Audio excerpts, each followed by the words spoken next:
Greener Man here, welcome back to the channel. Looking at the dash there, I've had a problem with this for a while now. It started off giving me really bad readings, saying it was 80 degrees outside and stuff, and that was intermittent, and now it's just gone off completely. So I'm assuming it will be the little temperature sensor that is in we're on a left-hand drive van here, will be in that mirror. So let's have a look. On the mirror, I believe that little bobble is the temperature probe, and it's in the base of that mirror there. So what I've done is I've been online and I've purchased a new bobbly probe with a couple of short wires and some heat shrink, and I believe that the wires go from here through with the electric mirror controls and plug into the door somewhere, which means taking all this off. But hopefully using this means I can just take the mirror off, chop the wires and rejoin this on, therefore not having to take off the door card or any bits inside here. So let's see what's behind this mirror. Okay, so I used a big screwdriver, levered off the mirror, which clips off on those clips. As you can see, there's a wire for the heater and there's a little motor unit for moving it, but there's no access to the little sensor on this side. So I'm thinking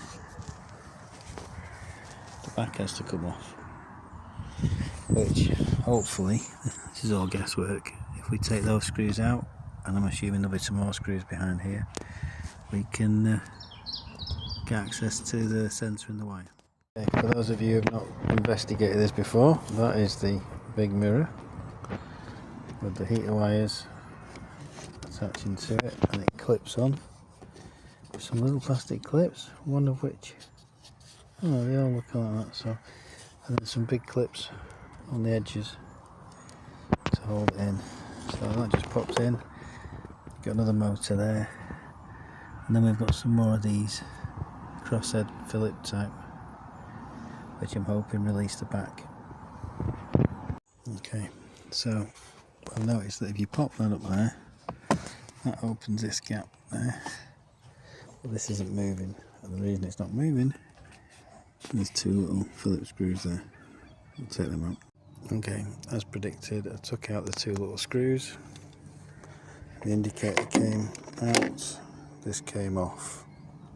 All you've got to do is lever it over the two bits there, and it falls away at the back, and that is the temperature probe,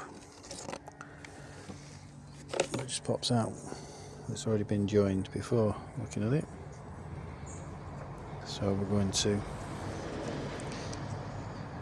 see if we can identify what wire's what, because it's both black on first appearance, and I think the kit has got a red and a black. Yeah, it's got a red and a black. So we'll try and work that out and go to the next step. Okay, so as you know, there's a red and a green on the one I've bought, and there's two blacks not distinguishable on the van. So for the benefit of testing, I've tried them both way around, red on that one and also red on that one, and vice versa. They're both showing 25-26 degrees. Doesn't appear to be any fault, so you can connect it any way around, I believe. There's my new sensor. I've put on earth sleeving before I twisted them on both of the wires. There's the one. I'm going to now solder these, and then I'll pull the sleeving, the heat shrink sleeving over, and then shrink it on.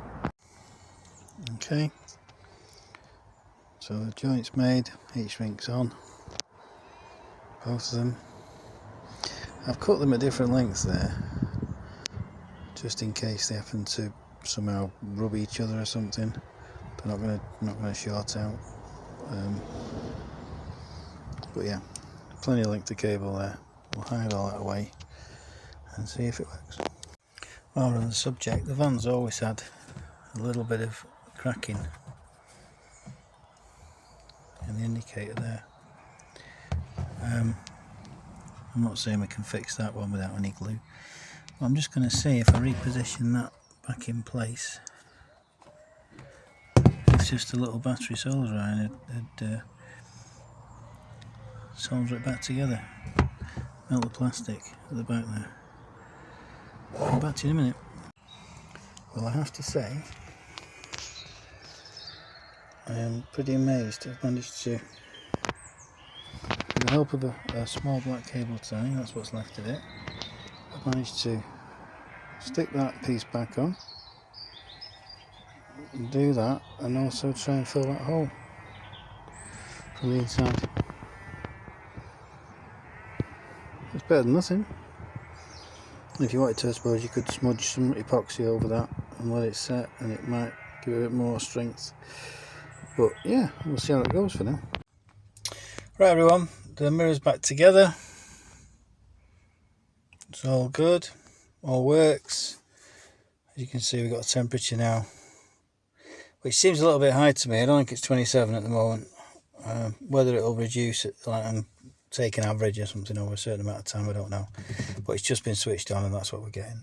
I think the temperature actually is about 21, so we'll see how that goes. But at least we've got a reading, which I believe some people have said affects your EGR clean, which I don't know if it does, the external temperature. But anyway, so that's it done. We've got a reading now, at least we've got a reference.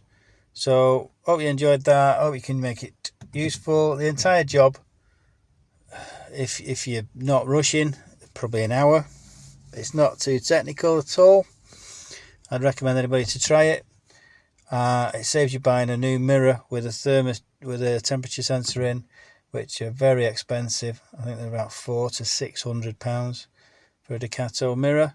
You can get that little temperature sensor I showed you in the bag, I think off eBay, Amazon, something like that, for about £9.95 delivered or something.